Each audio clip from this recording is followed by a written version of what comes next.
so I hope you can hear me. First of all, before the formal proceedings begin, it is my sad duty to pay a brief memorial tribute to Sir Martin Gilbert, who passed away at the beginning of the month. Some of you may remember that a few years ago he delivered a lecture to us in the auditorium on the subject of Britain and Palestine 1917 to 1947. That's the brief title. It was meant to be the first of two parts, but for various reasons, some of which you can guess, he never managed to do so. We were all very shocked by his death because I had been in touch with Lady Esther Gilbert for some time, and she'd been sending me and other friends bulletins about his state of health, and he seemed to be getting better gradually. But something else intervened, and he went like that. Anyhow, at one stage we even hoped that he would become our honorary president, because our society, or our branch of the Jewish Historical Society, was the first he had ever addressed. He'd never spoken to the Jewish Historical Society in London or England at all. And maybe for sentimental reasons, his attachment to Israel, we were the first one that he spoke to.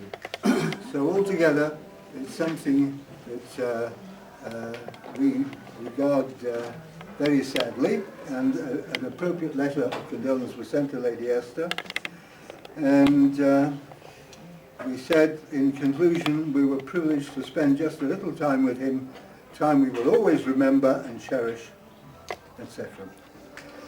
Right, now ladies and gentlemen, it's not very often that we have the privilege of welcoming a world authority, and this night is one of those exceptional occasions.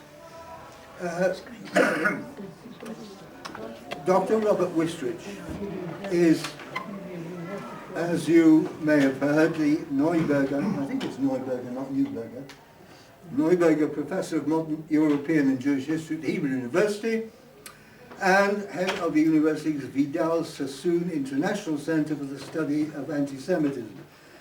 The Vidal Sassoon title is a story in itself, which maybe we will hear on another occasion. Robert Wistrich was born in Soviet Kazakhstan and grew up in Britain. We arrived as a child after World War II, and at the age of 17 in 1962, he won an open scholarship in history to Queen's College, Cambridge. Then went on to obtain his PhD at London University. During the years that followed, he served as Director of Research at the Beano Library in London and as a Research Fellow of the British Academy, receiving tenure at the Hebrew University and publishing the first of some 30 books and innumerable scholarly papers that have gained him an international reputation as a historian. In addition to being Neuberger Professor of European Jewish History at the university and head of the Sassoon Center, Robert Wistrich was the first holder of the Chair of Jewish Studies at University College London. His award-winning books include, and I can only mention a few titles, Socialism and the Jews of Vienna in the Age of Franz Joseph, which is a book I'm familiar with, and Anti-Semitism, The Longest Hatred. That came out in 1992 and was the basis for a 3-hour Thames television documentary that he scripted and co-edited. 4 other books are Hitler and the Holocaust, A Lethal Obsession, Anti-Semitism from Antiquity to the Global Jihad, Holocaust Denial, The Politics of Perfidy, and From Ambivalence to Portrayal. Those 2 last titles came out 2 years ago, I think. Professor Wistrich has also served as academic consultant advisor for 2 other documentaries, the BBC's Blaming the Jews on Contemporary Muslim Anti-Semitism and Obsession, Radical Islam's War Against the West. Earlier, he was one of 6 scholars appointed to a Catholic Jewish commission charged with examining the wartime record of Pope Pius XII. Ladies and gentlemen, it is now my pleasure and privilege to call upon Professor Wistrich to deliver his address on the anti-Semitic wave in France, causes and consequences.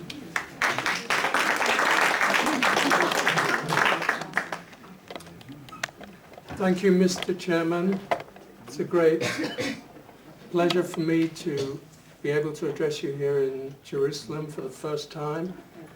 And I would like to express also my personal feelings of sorrow about the passing away of Martin Gilbert, whom I knew personally.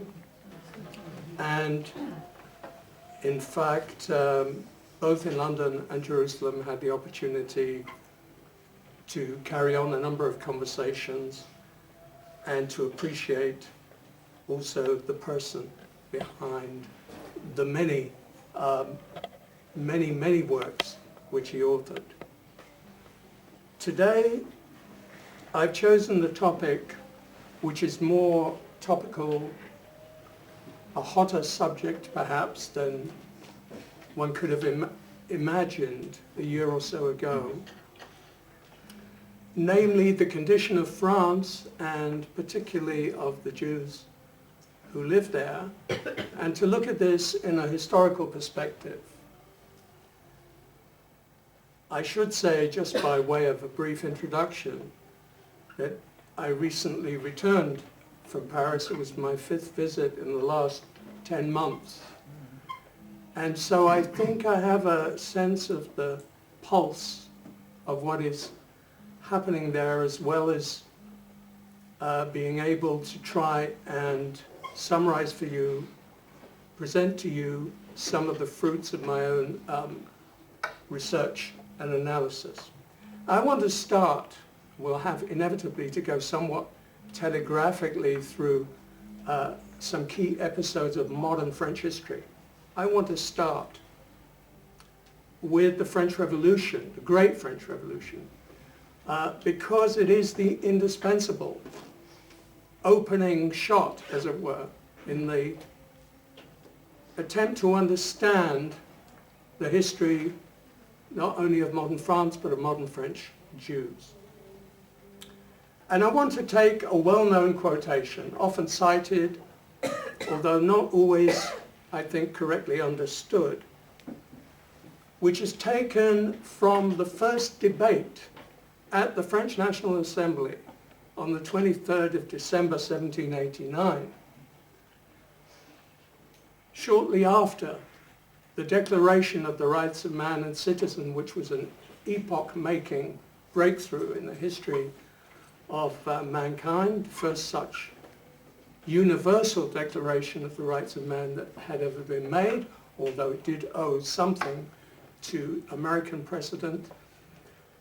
Nevertheless, this first debate concerned the question of the Jews, which became quite a significant issue between 1789 and 1791, in the first 2 years of French revolutionary legislation and activity.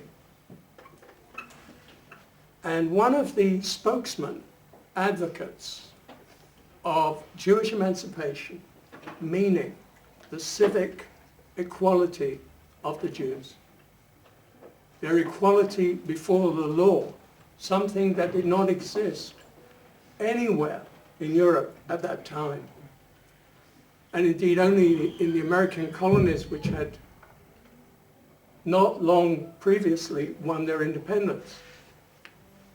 Was there anything approaching that? At this debate, one of the nobles who had gone over to the ranks of the revolution, Count Stanislav de Clermont-Tonnerre, made the following statement, often quoted: "We must refuse everything to the Jews as a nation and accord everything to the Jews as individuals."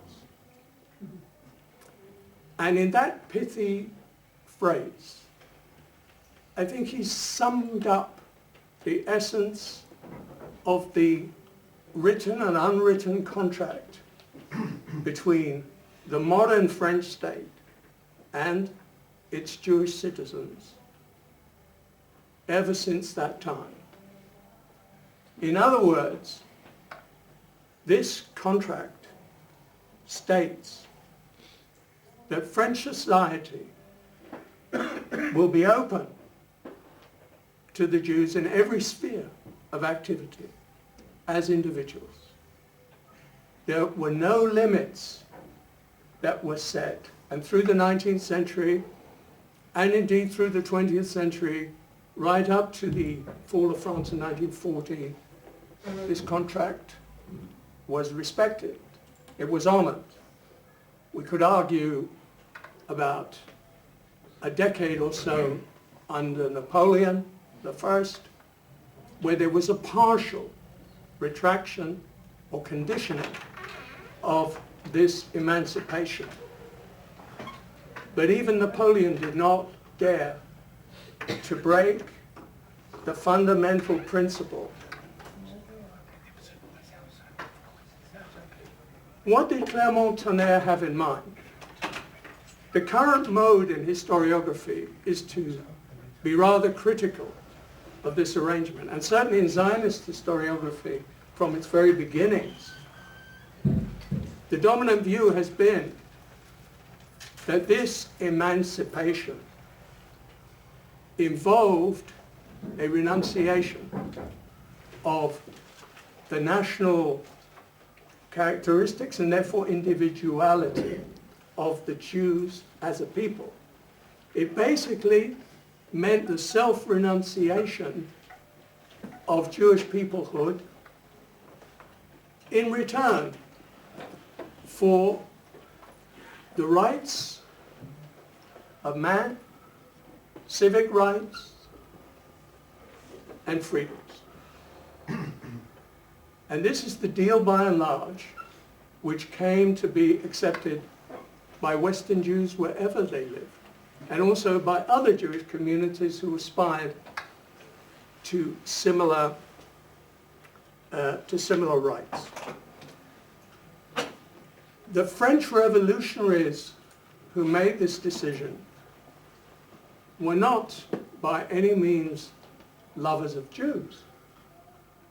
It would be hard to define any of them, even the revolutionary cleric, Abbé Henri de Grégoire, as a Philo-Semite. They were very critical, and there were grounds for that, of the Jewish way of life, of Judaism, of many aspects of Jewish existence. But what characterized them was a positive perception of the potential for change.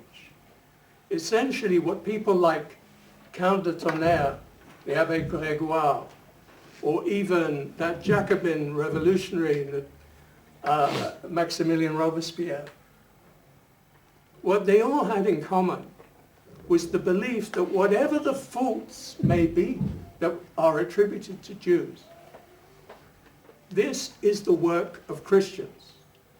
They are responsible for this, and they have to accept their responsibility, and they have to open up the traditional, the ancien regime, and permit Jews to exercise all the occupations and enjoy all the careers that have previously been barred to them. So it was seen as a liberating step. And through the 19th century, French Jews benefited and rose in the social scale. And we could say that by and large, this was very much a success story for the first 100 years. However, if we jump, and I have to jump, a full 100 years from those debates of 1789, and we come to the centenary year, 1889, things are beginning to change. A darker side of this story is beginning to appear with the emergence of modern political anti-Semitism. The man who is most identified with this in France was Édouard de Rumont, the author of probably the greatest bestseller, incredible though it may seem, La France Juive, Jewish France, written in 1886, the bestseller in France of the 19th century. What's extraordinary, I don't know how many people today have ever read this book, but I did. I actually sat in the Bibliothèque Nationale in Paris and read right through the 2 volumes. And that means reading well over 1,000 pages.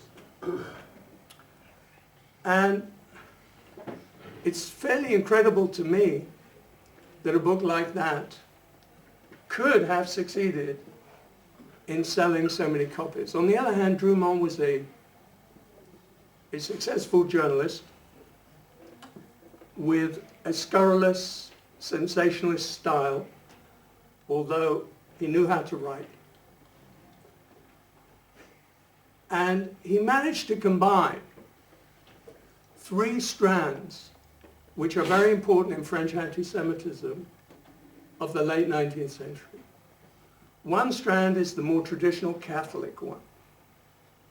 France, of course, already for nearly 1,500 years had been a Catholic nation. Indeed, it was considered the eldest daughter of the church. La fille aînée de l'Église. Goes way back to the time of Charlemagne. And the Franks, who gave their name to France, who were actually a Germanic tribe who conquered France, they had a close connection once the country was converted to Catholicism, to Rome. And this Catholic country in the Middle Ages, like many other Catholic countries, including Britain, medieval Britain, after a period of coexistence, expelled its Jews, a large community for the Middle Ages in the 14th century. But the Jews came back to France as they came back almost everywhere that they were expelled from. The Catholic opposition to the revolution is very understandable, because the revolutionaries nationalized essentially church property. They were very anti-clerical, a tradition that has never changed in France, still visible in some ways today, particularly on the left. Drummond was able to fuse this older Catholic strand, which included all kinds of superstitions, blood libels, medieval style depictions of Talmudic Jews. He was able to combine that with a more socialistic, populist strand of attack on Jewish capitalists and bankers whom he accused of monopolizing and seizing the wealth of France. He spoke in his book about the French Revolution having been turned towards the profit, the exclusive profit, the cunning exploitation by the Jews. France, he said, was collapsing into a kind of dissolution as a result of the rule of the bourgeoisie, which was in fact the rule of the Jews. And he particularly singled out the Rothschild family. The myth of the Rothschilds was enormously powerful, particularly in France, but subsequently worldwide. The idea that the Rothschilds essentially controlled the economy and certainly the banking system of France and of Europe. And of course, as often in these kind of myths, there was also a grain of truth, because the Rothschilds were indeed, at that time, extremely influential. And James de Rothschild, who had established himself in Paris, was probably, along with his, with other family members, particularly in London, the most influential and powerful member of the family. The other strand in Drumon's work, which is going to have a lasting impact up until and including the period of the Shoah, is racism. And Drumont inscribed on his banner something which has always remained in France since that time, and is still very much present today. The formula which he invented, La France aux Français, France for the French, a classic nationalist formula which he gave a racist underpinning. A few years after the appearance of Drumont's work, the event which all of you are familiar with occurred in France, which was to have a lasting impact in many ways, the Dreyfus affair. Of course, I don't intend here today, given that I want to get to the present, to dwell very long on this episode. But it can't be ignored. The story in itself was simple enough. It was that of a French officer, artillery captain, who happened to be Jewish, a Jew from Alsace, whose family adopted for French citizenship after Alsace was annexed to the new German Empire in 1871. Alfred Dreyfus, who was an ardent patriot, like many of his co-religionists at that time, who was passionately committed to his military career. Irony of ironies, was accused of high treason, of selling military secrets to the Germans.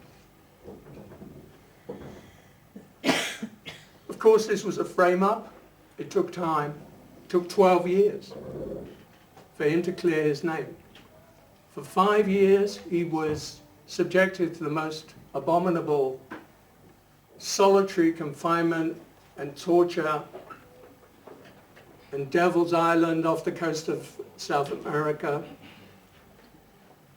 unaware of what was happening in France, where after 3 years gradually inflammation developed, which enabled a small group initially of people who identified with this injustice, became aware of all the illegalities and the raging anti-Semitism that developed around the fact that Dreyfus was a Jew and a traitor, a Judas.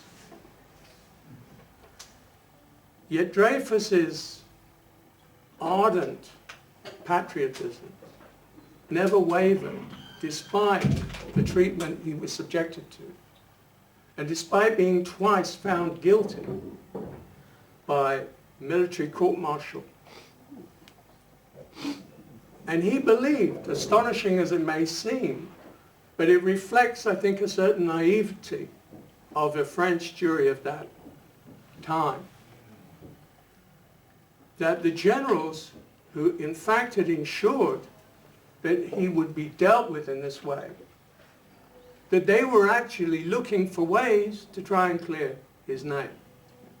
It took him a long time to realize that there was, in fact, a conspiracy at the highest level of the French military command, in the higher reaches of the army, for reasons that even to this day have not been fully clarified, despite the vast literature on the subject. One point about Dreyfus I do want to stress. Although he never denied his Jewishness, although he had a Jewish marriage, his wife came from a very wealthy family, his own family was also from the haute bourgeoisie, they were extremely well off. He was married by the chief rabbi of France, Sadok Khan. Despite that, He refused, as did many Jews of his time and place from that class, and particularly from the Alsatian background, he refused to regard himself, without denying his Jewishness, to regard himself as in any distinctive way as being Jewish. And he never referred, and this is also revealing and representative, until the end of his life, in 1935. He never referred in his many notebooks, and once he became aware of what had happened in his own case, and he studied it, and he knew all the details, eventually, never referred to the anti-Semitism that had been a crucial element, not the only element, of course, but a very salient aspect of his case. He could not bring himself to recognize this simple fact. He volunteered in his 50s in World War I, 100 years ago. Volunteered for the front. And he actually fought in the reserve. A courageous, stoical, in many ways, admirable individual in terms of his strength of character. But this was a point which I think is very revealing. In France, perhaps precisely because of the success relatively of assimilation, which was the French policy, with state policy, with regard to all minorities, but also in its colonies. Perhaps because of that, Zionism had very little impact, indeed, up until the Second World War. In contrast, I would say, even to Anglo-Jewry, where there was a similar resistance, to Zionism among the Anglo-Jewish elite before the First World War, but where gradually that became attenuated. It took much longer in France for that to happen. Eventually it did. And that, I think, is connected with demographic changes. And just a quick word about that. At the time of the Dreyfus Affair, there were only 80,000 Jews in France. It was one of the smallest Jewish communities in Europe. Just by way of comparison, in 1900, there were over 5 million Jews in the Russian Empire. There were almost 2.5 million Jews in the Austro-Hungarian Empire. There were already about 300,000 Jews in Great Britain. And the United States, as a result primarily of the Russian Jewish emigration, was beginning its steady climb to becoming the largest Jewish community of the diaspora. And there was a huge emigration from Europe, of Jews and non-Jews alike, of course, to the United States. Between the wars, France does begin, through a very liberal immigration policy, perhaps the most liberal in Europe.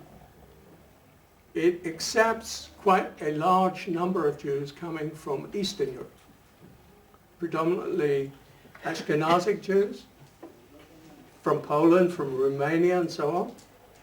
And then in the 1930s from Nazi Germany and Austria.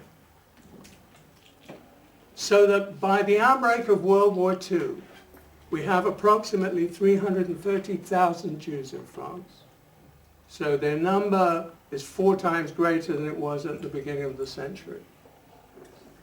But at least a quarter of those Jews, if not more, are foreigners. They are not French citizens.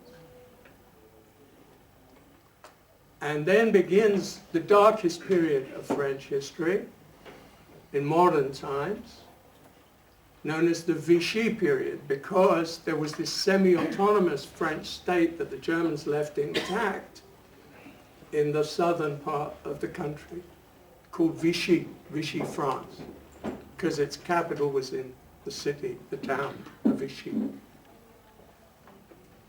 And in those years, essentially, what happens is, for the first time in French history, and the only time, you have a state-sanctioned, state-sponsored anti-Semitism. As part of the national revolution that takes place, there's a collapse of France militarily.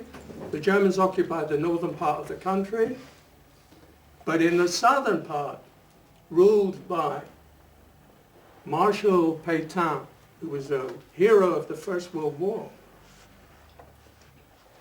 In this part of the country, there are French-sponsored and inaugurated laws, anti-Jewish laws, which were not the result of German pressure from the beginning of the Vichy regime. October 1940, the first so-called Statut des Juifs, the statute which circumscribes dramatically and everything that Jews are permitted to do, the occupations they can exercise, which basically abolishes the emancipation decrees of 150 years earlier. They become null and void. And this is an action of the French state.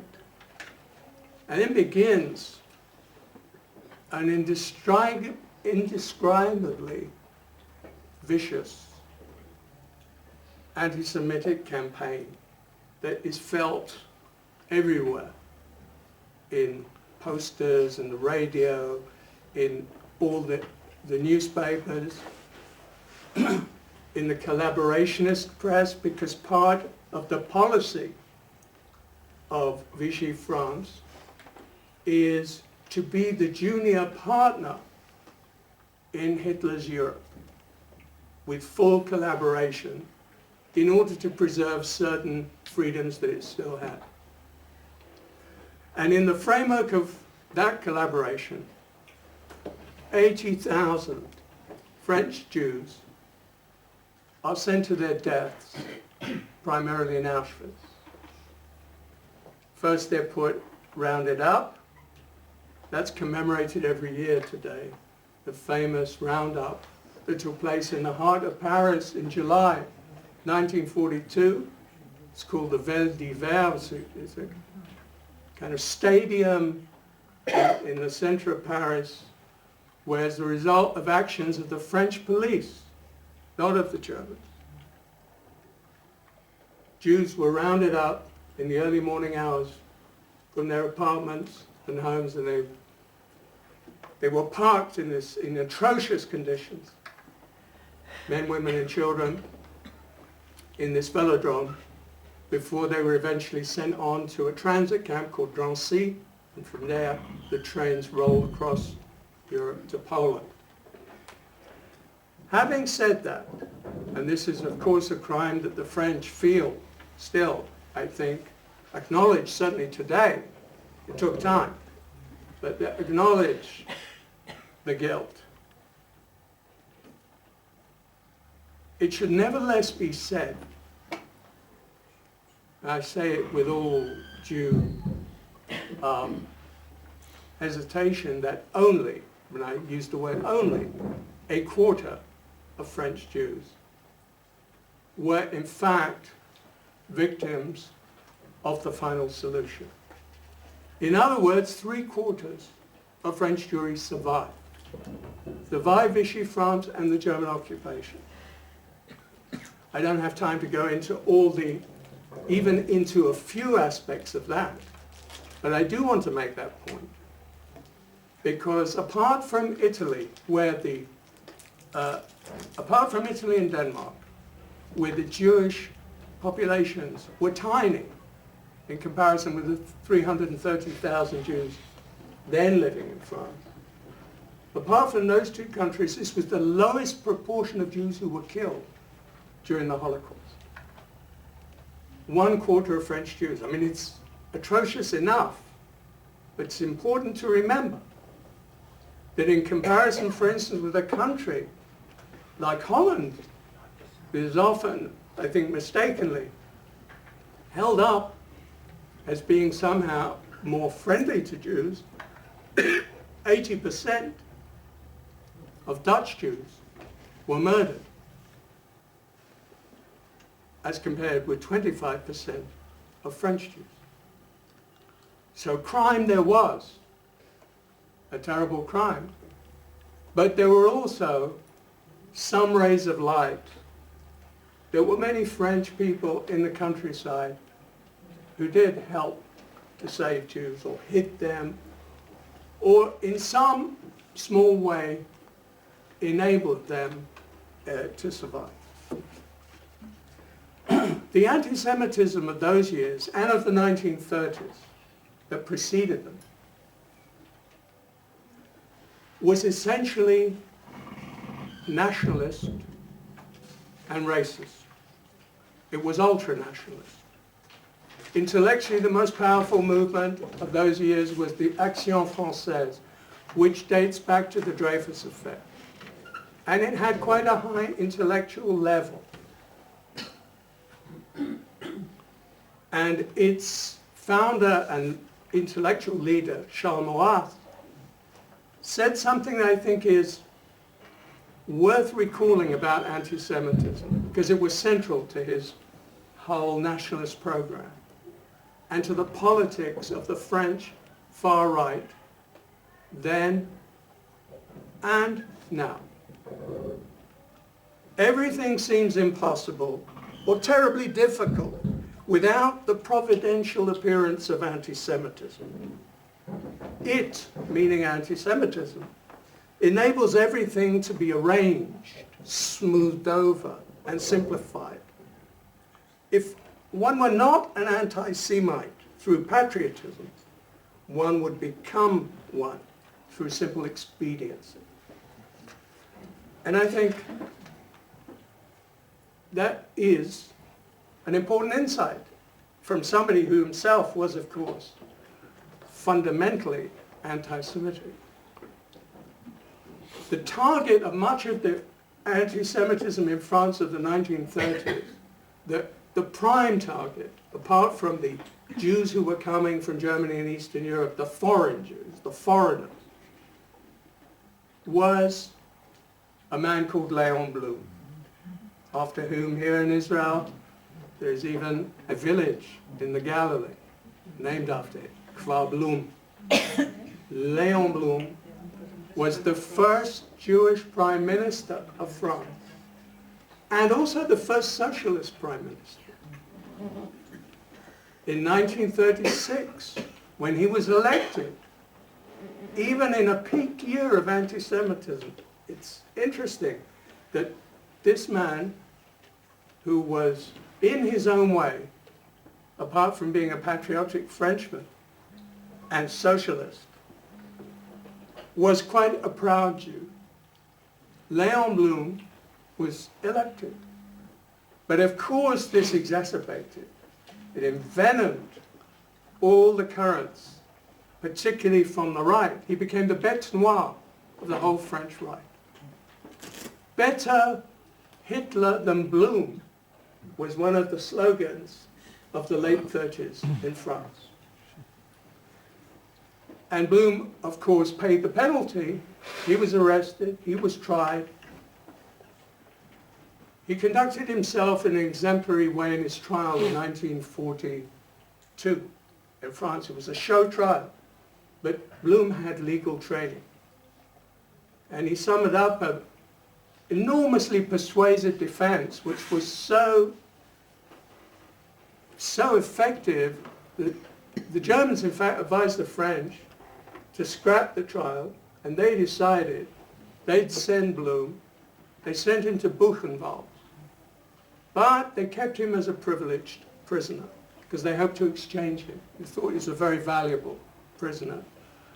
So even in those terrible conditions, he was treated relatively well. He didn't really know what was happening around him. Bloom, like Dreyfus, and this is curious because he was such a politically aware person, Bloom had a curious attitude to anti-Semitism as well. Despite being the target from the beginning of his political career and throughout his life of constant and relentless battery of attacks on him as a Jew. Actually, in the French National Assembly, when he was elected Prime Minister, one of the deputies who was representing the Action Française, Xavier Vallat, who will become a commissioner for the Jewish question in Vichy France, he goes up to the podium and he says in a thundering voice, you know, for the first time this ancient Gallo-Roman country, meaning France, is going to be governed by a Talmudic Jew. I mean, there's nothing Talmudic really about Léon Blum, except maybe his intellectual sophistication. But that was typical of the time. Blum, it should be said, to his credit, in 1947, having survived Shoah, played quite an important role in that crucial United Nations vote for the partition of Palestine. He was a highly respected leader of the Socialist Party. And Chaim Weizmann, who had been a very close friend of Blum throughout the interwar years, called him up just a few days before the crucial vote, when the French position was wavering, and France had a lot of influence on a whole range of Catholic countries, particularly in Latin America, and the French position was not known. Would they support partition or not? And Weizmann explained this in a midnight telephone call from Palestine. And Blum acted immediately, and he succeeded, as far as we know, in changing the French position from abstention to support for a Jewish state, which he always had believed in, despite the fact that Zionism was not seen as a particularly attractive option by most French Jews. Blum, in his own way, was a Zionist. Now I want to jump quickly to the man who incarnated the French resistance. The man of 1940, June 1940, the great appeal from London on the radio to France not to capitulate, not to collaborate, to turn its back on Marshal Pétain, General de Gaulle, Charles de Gaulle.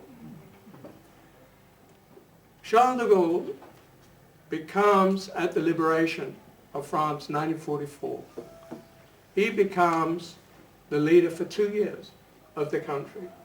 And then he goes into a self-imposed exile. But it's called back in 1958, at the height of the Algerian crisis, and becomes president of the Republic and changes its institutions, installs a new republic, the Fifth Republic, which still survives from 1958 to the present. This was de Gaulle's creation, very different from his predecessor. At that time, when de Gaulle becomes head of state and a very powerful president, because he manufactures a presidency with great powers, sweeping powers, France is at the high point of its alliance with Israel. And that alliance was probably as close as anything that Israel has ever enjoyed with any foreign country, including the United States, because it involved extraordinary level of cooperation, strategic, military, diplomatic, cultural, that lasted for roughly 13 years, from 1954 to 1967. The United States basically replaces France as Israel's main, overwhelmingly major supplier of weapons and ally after the Six-Day War, not before. All of the weaponry that Israel used in the Six-Day War was French. Israel's nuclear capability, according to foreign sources, have to add that, was the direct result of a very close Franco-Israeli cooperation in the late 50s and early 60s. And that was on both sides. It wasn't a one-way street.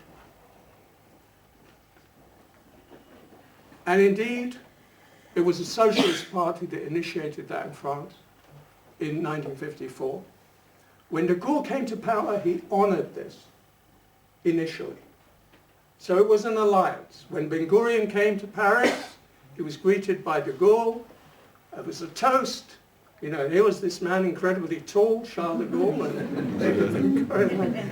and de Gaulle looks down and raises up his glass to notre ami, notre allié, our friend and ally. And all this changes in 1967, although the beginnings of that change were a few years earlier. Why? Essentially, because of the end of the Algerian War. France had fought a bloody colonial war, one of the bloodiest ever fought, between 1954 and 1962 in Algeria. Algeria had been a French colony since 1830. It had been integrated into the metropolis. It sent deputies to the French Parliament. It wasn't just a colony. It was actually absorbed. But its Muslim majority was not given the vote until very, very late. Yes, the Jews received their emancipation in 1870 thanks to a Jewish minister of justice, Adolf Crémieux, or Isaac Jacob Adolf Crémieux. And that's been a source of resentment and a problem between Jews and Muslims going way back to that period. But the anti-Semitism in Algeria, which was worse, much more violent than in France, didn't come in those days primarily from Muslims. It came from the French settlers and the Europeans who came to Algeria, particularly from Spain and from Italy and Malta. So what happens is France fights this war in the 1950s,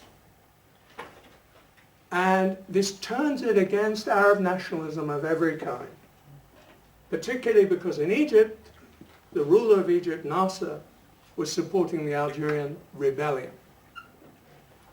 The FN, as it was called, in Algeria. The FLN, sorry, the FLN, Front de Libération Nationale. And Israel was seen as an indispensable ally. There was a convergence of interests. When de Gaulle essentially betrays, quote unquote, betrays the French Algerian cause to keep Algeria French, he cuts off French Algeria and signs an agreement with the FLN in 1962. That leads to 1 million European settlers having to come back to France, including the Algerian Jews.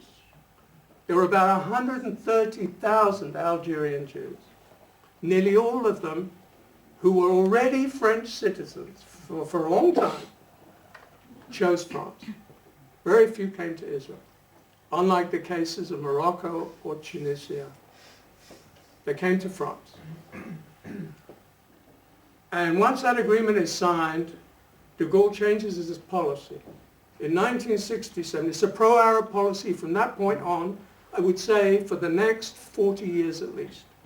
The French policy of the Foreign Office in particular, but of all the presidents, slightly modified by the socialist President Mitterrand in the 1980s and 90s, is pro-Arab. It's not totally anti-Israel, but it's fairly hostile to Israel's interests. It has changed since then. It's become a little more balanced. But in '67, Abba Eban, who was then Israel's foreign minister, goes to Paris just before the Six-Day War breaks out. And de Gaulle gives him a lecture and a warning.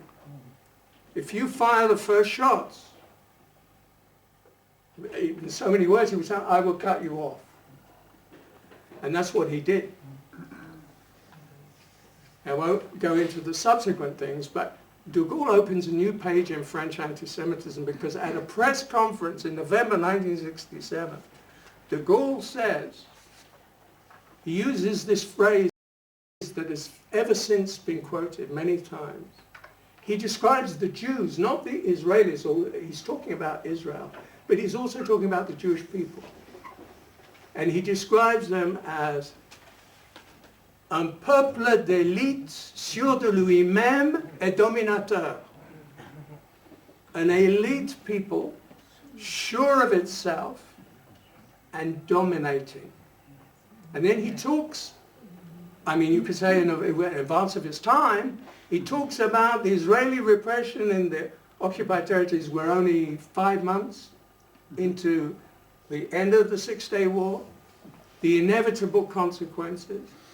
So if you, depending on your political perspective, some people would say, even on the left, and de Gaulle wasn't a man of the left, but they would say he was far-sighted, he saw exactly what was inevitable. Oh, there are many people would say that. There are other people, including some of his strongest supporters among Jews, who were more conservative and on the right, such as Raymond Aron, the most famous political scientist in France at the time, who wrote a book immediately after that speech, a short book, called De Gaulle, Israël et les Juifs, De Gaulle, Israel and the Jews, in which he said that de Gaulle has opened, by his authority and his prestige, he's opened a new era of suspicion between the French Republic and the Jews. He's opened the door to a new kind of anti-Semitism, which was partly true, because the successive Gaullist administrations, you hear every time there's a demonstration by French Jews for Israel, or perhaps protesting against French foreign policy, you hear the charge of dual loyalties being made particularly by deputies from the then majority of the Gaullists. So that's a significant change. The Jewish community has also changed beyond measure as a result of a massive immigration into France, the largest that took place in Europe after the Shoah, from North Africa. Between mid-1950s and 1970, something like 250,000 Jews come into France in those 15 years, primarily from Morocco and Tunisia, but also from Egypt, a small number, and a large number from Algeria, the largest number coming from Algeria. So that for the first time in its history, French Jewry is, in majority terms, Sephardic. Today, about 75% of French Jews are Sephardic, and 20% plus Ashkenazi. Before World War II, the Sephardim at most were 15% of French Jews. It's a big change. This is a different kind of Judaism. It's more vibrant, it's more public, it's more traditional, it's more religious, and it's more visible. French Jews were always known in the earlier period for being extremely discreet about their presence in the public space. All this changed. That's why you have public demonstrations, also on behalf of Israel, because the connection between the Sephardic Jewry of France and Israel is much closer, much more visceral. And that explains also, it's often overlooked in all the talk we hear, much of it not well informed, in Israel and elsewhere, about the Aliyah that is currently coming from France, which is larger than at any previous time. And what is overlooked is that the bond has always been stronger, and since the 60s, when they arrived, late 60s, by the late 60s, the bulk of this North African Jewry was already in France. And these are family ties, these are emotional ties, and the connection is much stronger, so that the Aliyah option is more real.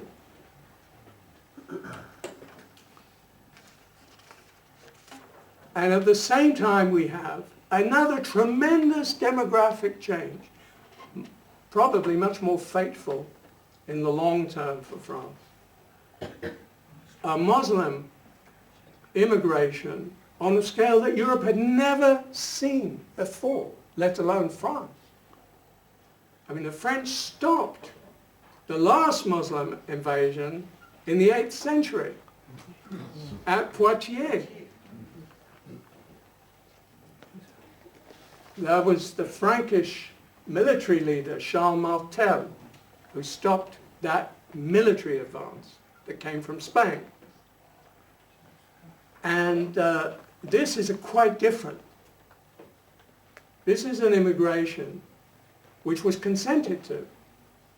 Nothing military about it, no intention of conquering France. Although today, in the whole discourse, has changed completely on all sides. But in the 60s and 70s, I remember when I first began to go quite often there, the first generation of immigrant workers, there were no obvious conflicts, nothing remotely resembling what we have seen in the last decade and a half of tension, ethnic conflict, political, urban riots, and endless discussions and debates about issues such as the veil, which is, since 1989 has been a major issue in France, and involved legislation banning the use, for instance, in schools and certain public places of the veil, of different versions of it. This immigration has led to a situation where, even though we don't have official figures, I think it's a reasonable estimate to say there may be 8 million Muslims today in France. 8 million. Out of a population of 64 to 65 million. So we're talking about 13% already of the population. If we talk about the age group between 18, 25 and so on, it's 20% of the population, easily. So the demographic projections are clear. Now, that tends, in itself, quite apart from the actual clashes that have taken place, to create all kinds of I would say, deep anxieties. And it's very difficult even to find a vocabulary to use about these issues, because we have to speak about the facts as they are, but how to speak about them in a way that won't actually lend itself to aggravating all kinds of fears and anxieties and prejudices and not to speak of racism. It's a difficult subject. But what is sure is this. For the Jews of France, this has been quite a traumatic transformation in particular. That doesn't mean that the majority population hasn't experienced it that way also. I want to stick to the facts. A few months ago, a major think tank in France called Fondapol, which is directed by a well-known French sociologist, Dominique Régnier, did a very thorough, exhaustive analysis of what attitudes are today in France, among, particularly according to political affiliations, to the different minority groups, including Jews, Muslims, Asians, comme Asiatique, and Africans, and others. And I'm not going into all the results, but what I can tell you is this. When you come to the supporters of the Front National, of the Nationalist Party in France, which today is the #1 party in France, which would never happened in the past, never. The Front National, led by Marine Le Pen, the daughter of Jean-Marie Le Pen, the founder of the movement, was first in the European elections of May last year, and according to the current projected polls is leading in the race for the presidential first round anyway. 30%. 30%, right.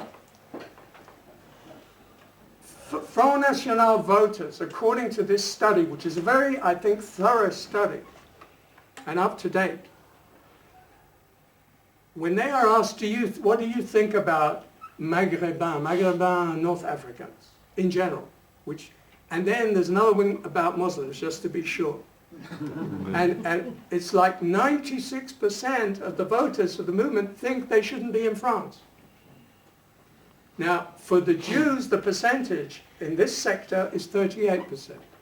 So it means even among those who were traditionally the most anti-Semitic in the white majority of French, you see there's been a diminution, although that's still quite a high level of anti-Semitism, but nothing like the level of hostility and fear of Muslim immigrants. You might conclude from this, as many people tend to do, Islamophobia must be much stronger than anti-Semitism. But that depends what you're looking at. Because if you look at the violent acts, which are very rigorously tabulated today, both by the French government and by the Jewish community, you find that consistently over recent years, the number of attacks on Jews proportionately to attacks on Muslims in France is 10 times higher. 10 times higher. And not only that, and this is consistent, it's not some freak result. The French Jews today, who are estimated at 500,000 in number, the largest Jewish community on the European continent, the French Jewish community represents only 0.8% of the total French population. Right? The Muslim community is well over 10 times larger. And yet, 50% of all racist attacks which take place on French soil are directed at Jews. So 50% of that total is directed at 0.8% of the population. Now, by whom? What? By whom? Very hard to say. We have quite a lot of descriptions, but it's far from being complete. You know. By the way, these things are always underreported. So what is, if the figures are what they are, The number of attacks is far greater. But what we can say is that all the evidence suggests today that the majority of such attacks are carried out by Muslims themselves on Jews. Now, 2 days ago, so this is very much today's news, right?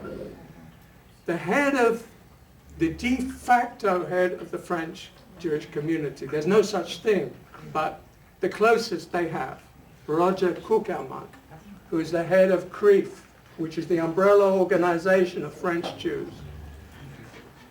CRIF holds a dinner once a year. It's a great event now, an annual dinner. All of the French elite go there, including the president and the prime minister and the interior minister. They were all there. And President Hollande made a speech, quite an important speech. And just before that, Mr. Kuckelmann made a statement that immediately was attacked, in which he simply stated a fact. Perhaps he could have wrapped it in more diplomatic language. He said that the vast majority of attacks on Jews today are carried out by Muslims. And then he was asked about the Front National, and he said, well, the fact is that very few physical attacks on Jews are carried out by any members of the Front National, which is true. That is a fact. Once he said that, it was like the media couldn't let go of it. And immediately the representative leaders of the Muslim communities in France boycotted the CRIF dinner. They said, we're not going. Because you can't say these things. This is a big problem. In France as elsewhere. It's not unique to France. It's true in the United States as well. The American president is worse when it comes to the words he chooses to describe events, including his appalling statement after the attack in January on the Hyper Cacher, the grocery store in Paris where 4 Jews were murdered. Yes, he talked about, you know that. He talked about this random assault on a bunch of people in this deli, right? A bunch of folks. That's right. A bunch of folks. So there's a lot of blame to be spread around. And it has to be said for the French state, for its present incumbent, President Hollande.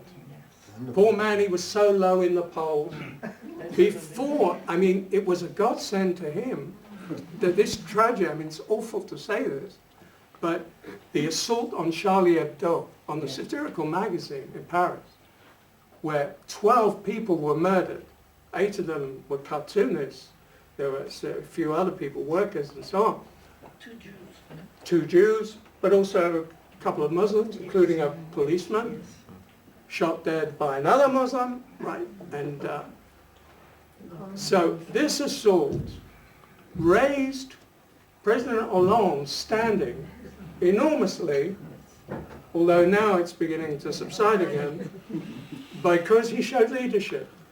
And because there was this spectacular march 4 days later, on the 11th of January, this year, 2015, there was a march of liberty, it's called.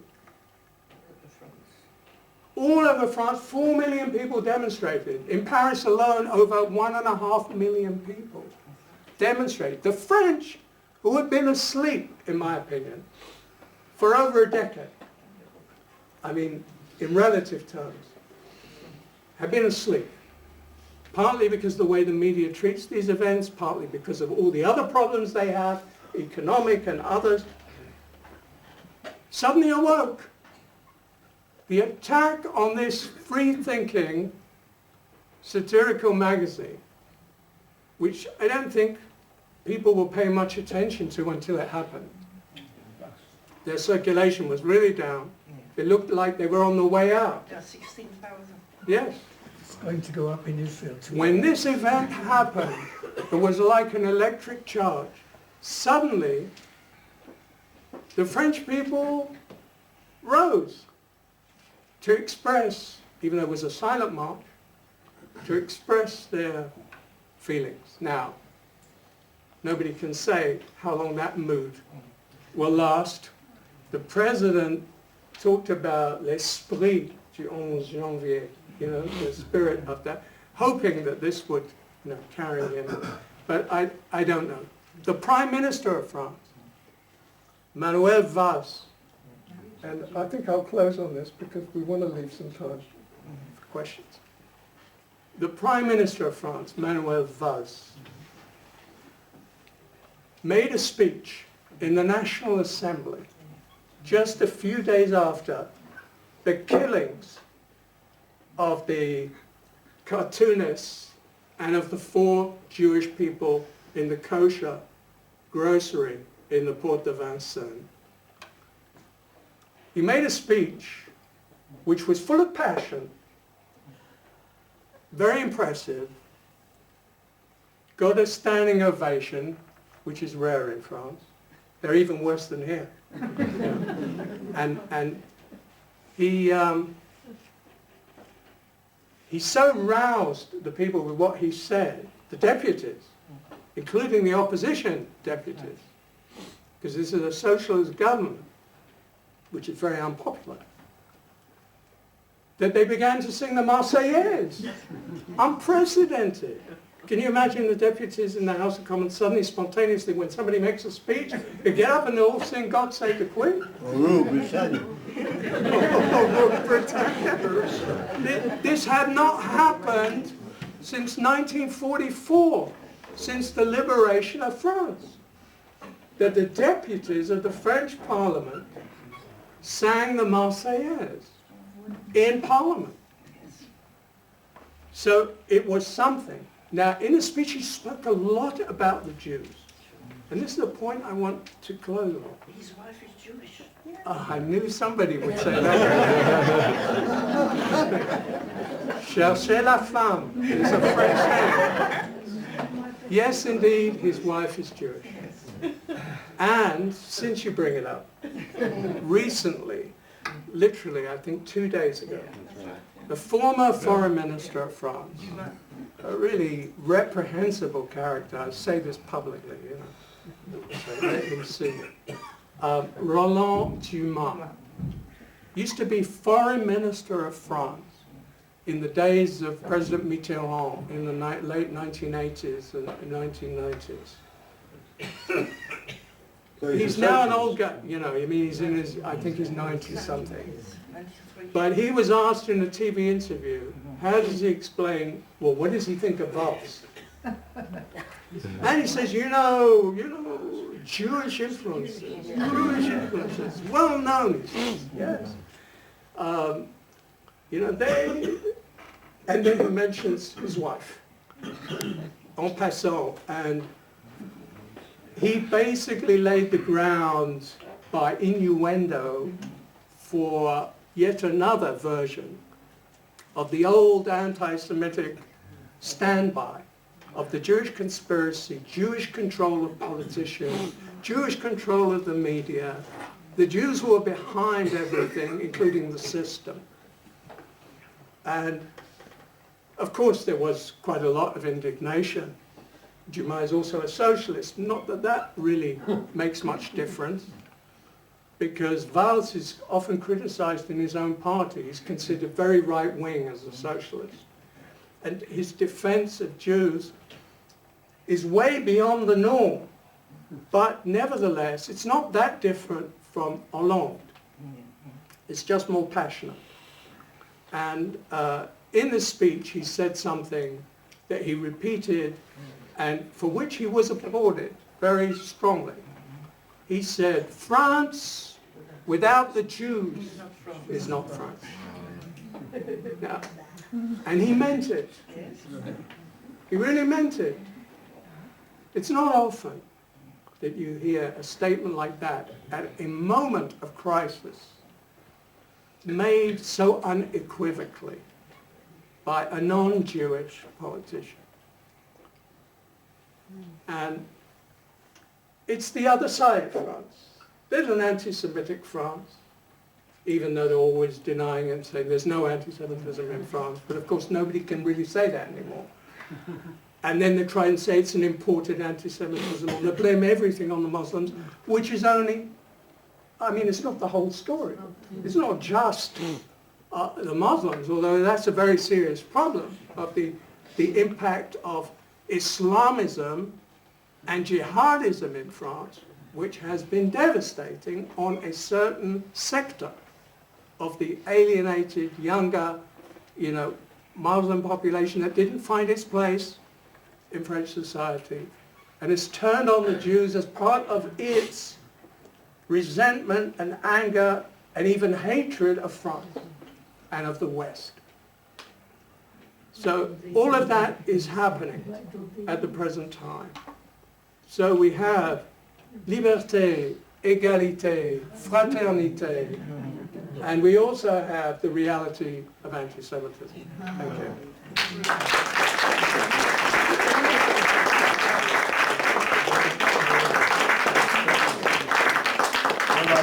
Thank you very much indeed. Before I take some questions, I would like to get a word in of my own.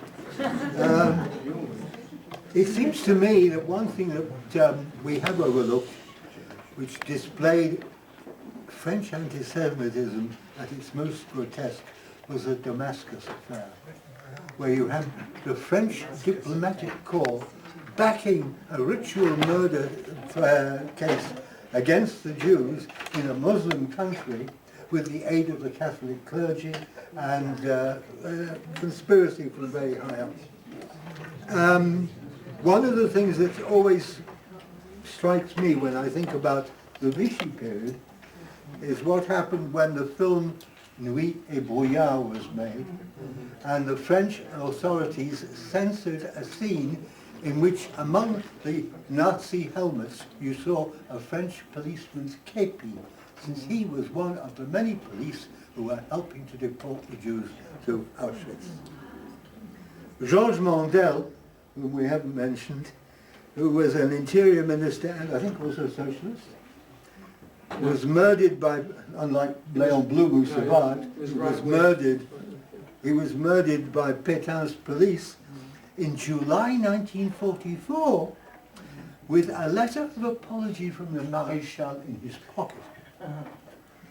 One last thing, in the summer of 1957, my first trip to Israel, I, thanks to my friend Jeffrey Superior over here, I found myself working at Kibbutz Saad, picking, I don't know whether it was grapes or olives or something.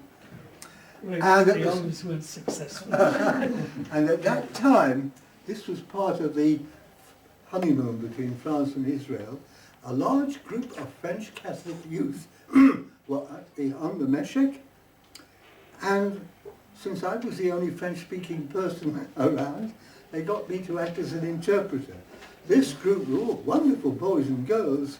They were very enthusiastically pro-Israel, and they had a Catholic chaplain with them, and the kibbutz gave them the use of the Moadon for celebrating Mass every morning, I don't know what. That was a display of the honeymoon, but whether you would find that today, I don't know.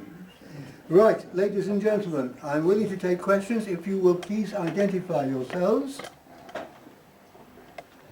No? Ah, please, name? Sheldon Bosman.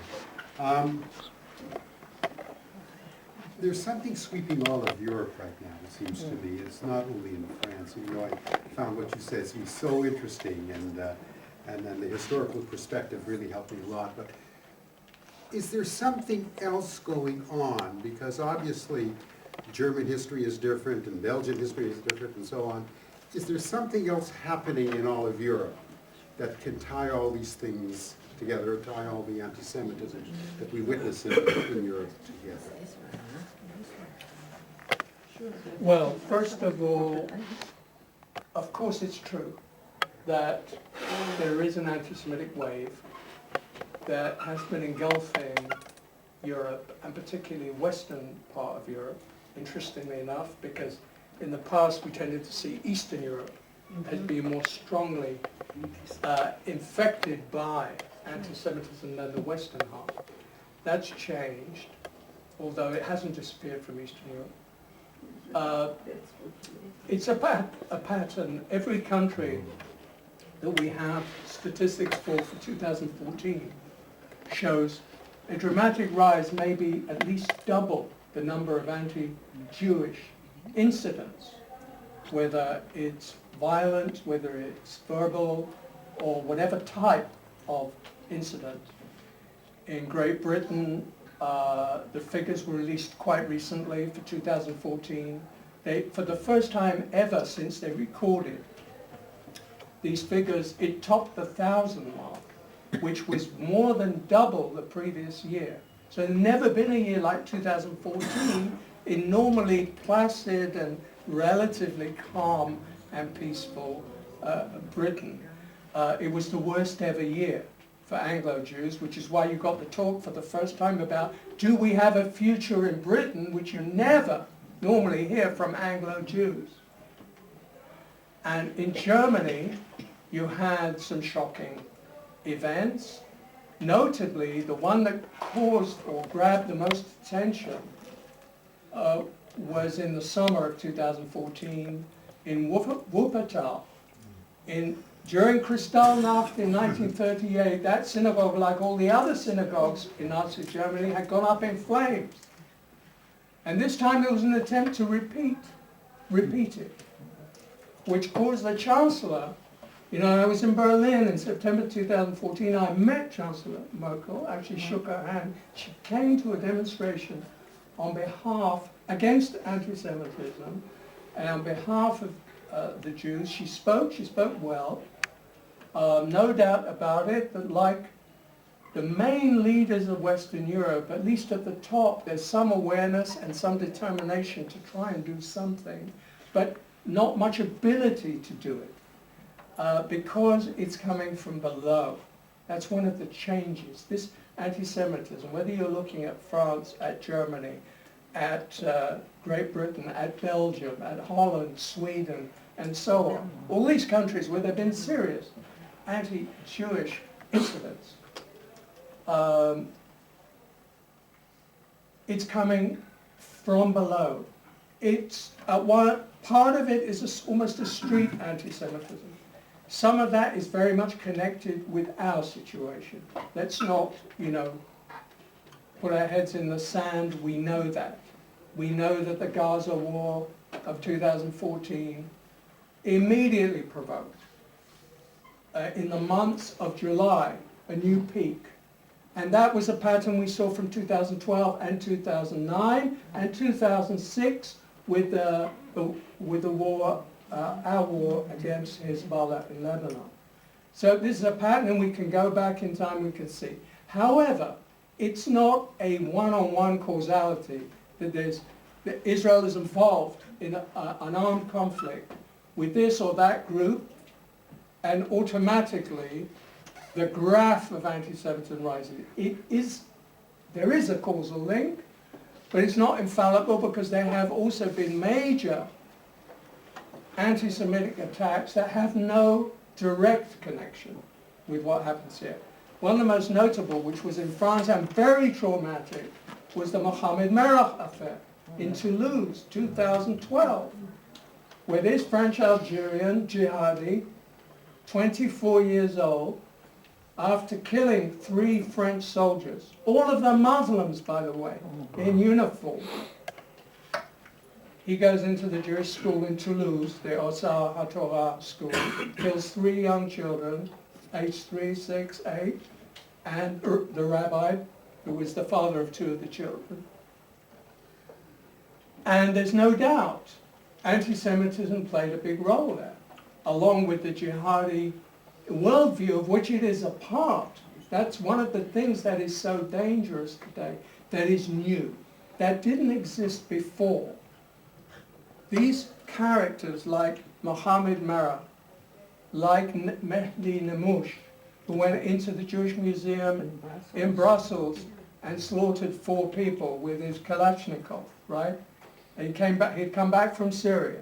Again, same pattern, French, Algerian, a kind of no place in society, joins the jihad, comes back, targets Jews.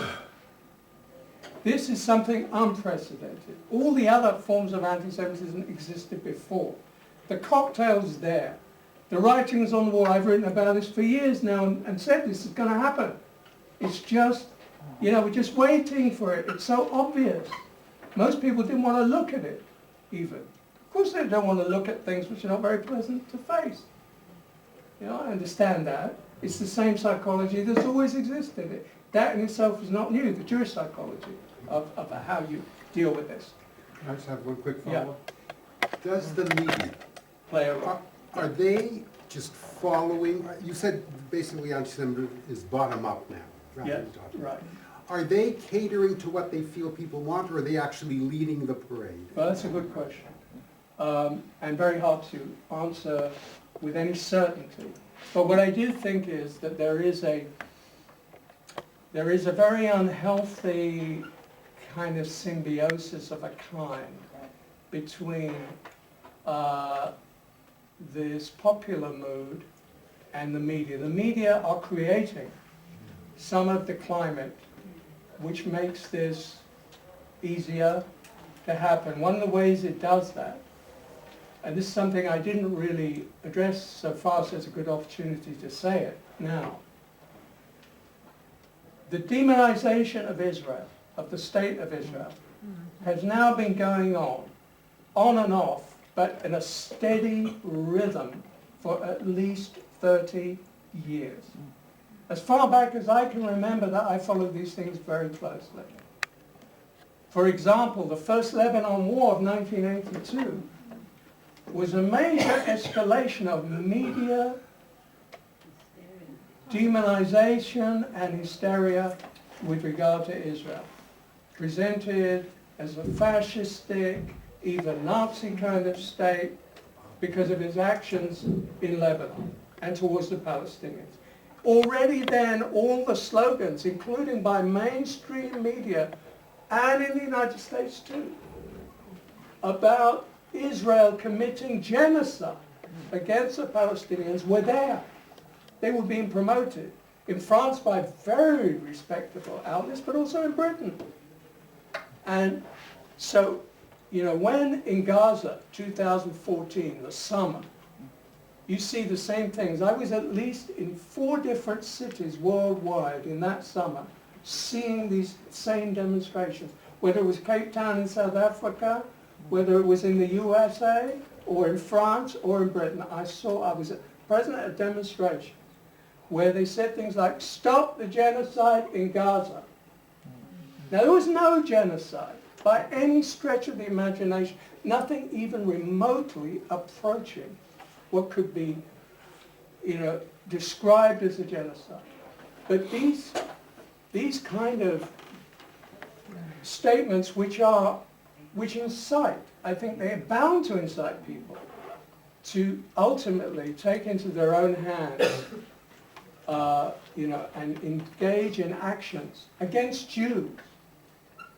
And that's the point. It's Jews who are targeted. Okay, so let's say for a moment, let's say for the sake of argument that actually, God forbid, Israel was carrying out something approaching this, right? Does that justify going into a Jewish area like Sarcelles in Paris, which I visited quite recently, and seeing Jewish stores, pharmacies smashed, attempts to set synagogues alight, the kind of siege that was inflicted on people. There's no separation between Jews and Israelis and Zionists anymore for the perpetrators of these kind of actions. Now, behind them are the media that claim to make these distinctions. But in practice, what they do is they pour oil on the fire with a steady drumbeat of things which are presented as criticism. And so we go back and forth with the old question, is anti-Zionism, anti-Semitism, is criticism of Israel anti-Semitism? Of course it's not. But that's not the point. The point is, if the elites, the educated elites, the sophisticated journalists, the academics who tried to boycott Israel, you know, in so many places, if this is what they're saying, the apartheid state, now there'll be the whole, you know, festival of Israel as an apartheid state. It's become a ritual. So what do you expect at the end of the day? That the Jews, who may have nothing to do with it, may disagree with Israel's policy? You think they're going to, you know, be able to live peaceably? No, they're not. And in the end of the day, even the anti-Zionist Jews, at the end of this process, will find themselves targeted. Only they don't know it yet. Sure. I'm reminded of the story by Ephraim Kishon, which was something on the lines of, "How is your massacre tonight?" Name, please. Raymond Jason, what you've just described is a bit frightening. But could you say, is it Muslim-led, or is it really much wider than that? What you've just been speaking of? It's certainly much wider. I would say that what is happening is that many Muslims who allow themselves, or willingly and willfully, engage in actions which, at the end of the day, can only be described as anti-Jewish, whatever their motivation was originally. They are, in effect, the shock troops. They are willy-nilly, you know, that is their function. Now, that doesn't mean they're actually being orchestrated, manipulated, used, because I think there is a level of spontaneity in this as well. You know, it's not as if there's one guiding hand, there's a hidden hand that's directing all this. I mean, there was a time where you could speak about a certain kind of synchronization in the days when the Soviet Union existed and it had a real control over its communist parties and trade unions and peace fronts and so on. You could speak about something like that for a certain sector of opinion, the left-wing sector. But that doesn't operate in the same way anymore. It's different. And I think the Muslims are the most dangerous element because of the level of violence and because of the power of the jihadi myth, if you like, at the moment. But they have very little, and this is the tragic irony in a way of the situation. They themselves come under a sector of society which is discriminated against, no doubt about it. I would much rather, for all practical purposes, be a Jew than a Muslim, say in France, except in terms of my physical security. But even that, despite the size of the Muslim population, is maybe a transient thing, because the level of hostility now, suspicion, fear, is such that, you know, they too are feeling the heat. It's not comparable. Jews are, as I said before, much more exposed. And that's why you have a Jewish movement out of France. And, but, you know, I've never seen this level of hostility to Muslims that I see, and some of it is racist. Not perhaps to their, you know, to their faith, or there's a deep suspicion of it because of the link with terrorism and jihad, which all the leaders try and avoid, and for the best of reasons, but I think it's wrong-headed not to call things by their true names, because you can't deal with anything that way, ultimately. You know, a great French writer who won the Nobel Prize for Literature, Albert Camus, said the unforgettable phrase, "Mal nommer les choses, c'est ajouter au malheur du monde." To wrongly or to misname things is to add to the misery of the world. You know, and that's exactly what's still happening. Still happening. Lady there, name please. Name please. Julie Hadar, you said you were recently in South Africa, and as an ex-South African, I'm extremely distressed by the rise of anti-Israel and anti in South Africa. Is it led by the Muslim population there, essentially? The Muslim population is, as you know very well, better than me, I'm sure, is a minority. I was in Cape Town, and there is a large Muslim population. About 1 million Muslims live in Cape Town. Nevertheless, there's still a minority there as well. South Africa, as you well know, is ruled by a black majority. They are the heirs of Mandela, although I don't think they're really true anymore to the spirit of Mandela's type of government. But even under Mandela, there was a strong attachment to the Palestine Liberation Organization, I wouldn't say complete delegitimization of Israel, but a very quite tense relationship. And it's got a lot worse since then. The most serious thing, and that's really what I would like to say, because I did have the opportunity to speak to quite a number of South African Jewish students. That is the biggest concern right now, as far as I could tell. To be a university student, for instance, in South Africa, in Johannesburg or Cape Town or Durban, to be in Durban, this is a pretty unpleasant experience and very similar to things that go on elsewhere. But the movement to push the Jews out, intimidate them in various ways, and the BDS movement, it's all very strong. And of course South Africa, because of the apartheid experience, when you get repeated analogies being made to apartheid, Israel is apartheid in our time, then that makes it that much worse. So unfortunately, it's not a good situation, despite the fact the South African Jewish community is very well organized and a remarkable community in many ways. But I'm not sure about their future there. Well, if there are no more questions... Oh, one more at the back. This will be the last. You covered it a little bit, but I'm curious if you meet... Whenever you read in the press, who's ever talking about anti-Semitism is almost always Jewish. Even a newspaper like The Guardian, they'll have Jonathan... I can't remember Friedland. Yeah, he'll write about it. Is there any academics and journalists not Jewish? We need to understand there might be a problem. Of course. But how There are, but they're not that numerous. And in academia, I have to say, in an early stage in my own academic career, I mentally have made the judgment and reached the conclusion that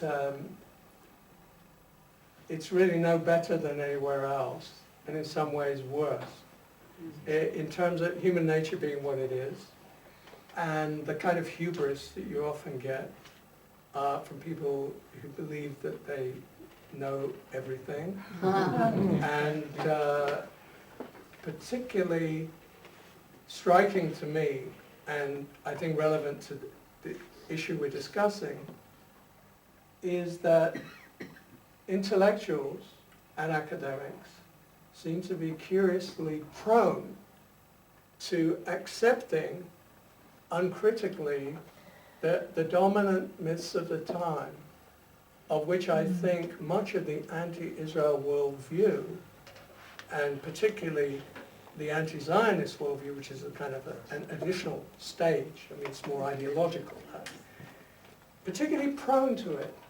And at first glance, it might be surprising, because you say to yourself, isn't academia the place where you're supposed to learn to judge for yourself, to think independently, critical thought, listening to the other side, free debate? We could go on down all the supposed virtues, right, of academic study. And then you see, in a test case like this, it's not the only test case, but it's one, perhaps the most striking for us. You see it doesn't apply. Otherwise, how could you explain, particularly in a country like Britain, which is the hub today of the academic, so-called academic boycott, the BDS movement, boycott, divestment, sanctions, against Israel, that time and again, these resolutions are passed. The only reason they're not being applied is because the same people who passed them know very well that they would then be possibly liable to prosecution under racial discrimination laws, which tells you something. They nevertheless passed these resolutions, fervently believe in it supposedly, right? And always pick on Israel alone. Well, now, if the issue were really human rights, there are so many causes around the world, massive violations of human rights going on as I speak, right? Which dwarf anything of the worst that happens, and there are bad things that happen in this country, and there are things that really do need criticism, but as we know, there's plenty of it here as well. There's enough to go round.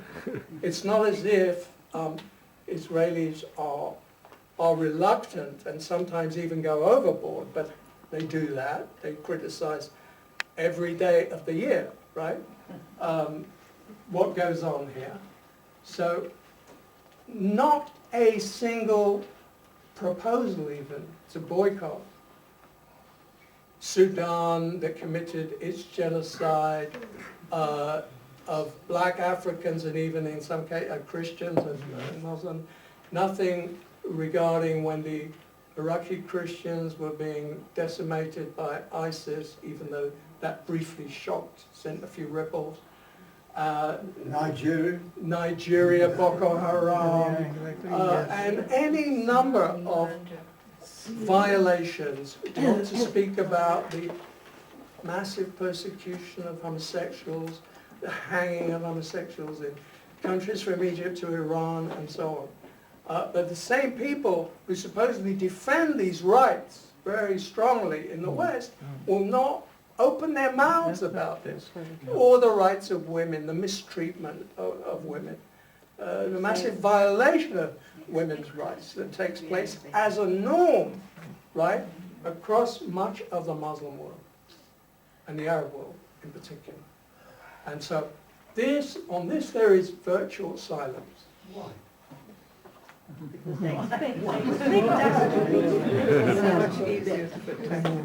The question shall not be posed. That's what the judge said during the Dreyfus trial. A question shall not be posed. One last question. Name, please. Harold Perloff. Isn't it the case, though, a lot of this anti-Israel criticism is from Jewish academics? In Israel. Remember our great prophetic tradition. Some of the left-wingers who were particularly prominent abroad, but some of them here, in what it goes or passes as criticism, I think it long ago left the boundaries of what is reasonable or rational criticism. But let's say it's criticism. Some of them actually claim to be inheriting the mantle of our prophets. Now, I wouldn't be prepared to say what Jeremiah or Isaiah or any of the minor prophets, if they came back and saw us today, probably they would be quite fierce critics too. But would they be calling for the dismantling of the Zionist entity? That's not my reading of the prophets. They might be predicting a possible catastrophe because they did those sort of things. But then, at the same time, they also held out a hope of ultimate redemption. And they saw and believed in the message of Israel. And that's something that I don't find in any of these critics. I don't find even any connection to that heritage, any real connection to it. They have actually adopted a cause, that of Palestine, in a way that once you adopt that narrative, you effectively negate the whole raison d'etre and identity of Israel and why there is a Jewish state. That's what, eventually you'll end up there. Maybe you won't start there, but that's the way it usually proceeds. And that seems to be a curious, how should I put it, Jewish idiosyncrasy. You know, the writer Aaron Appelfeld once made a comment about this syndrome. And he was talking about Jewish self-hatred. Now, I don't use that term in a blanket way. We should be careful. It applies in some cases. It doesn't apply across the board, and certainly not to all critics. But he did say something about the phenomenon itself, which is real. There is such a thing. There is such a thing as Jewish self-hatred. And he called it an exquisitely Jewish characteristic.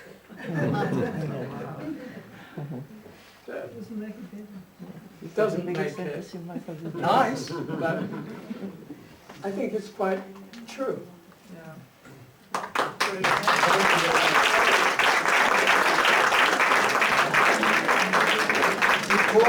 Before I make some announcements, I would like to call upon committee member Donny Mayer to propose a vote of thanks. Borrow your microphone. Yes.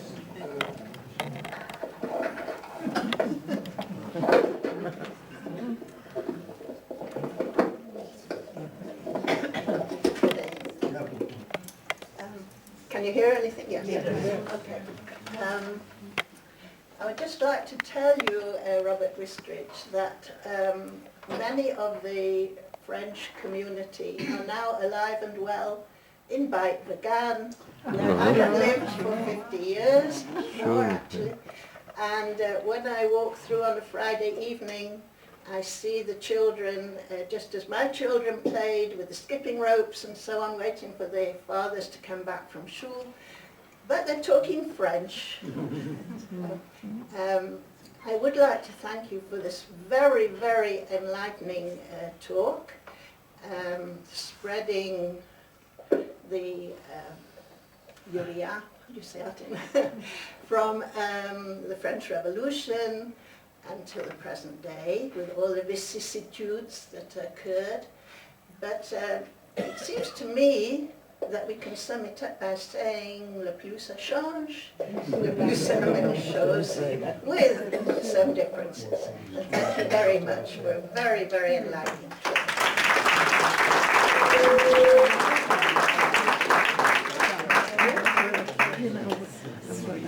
Right, ladies and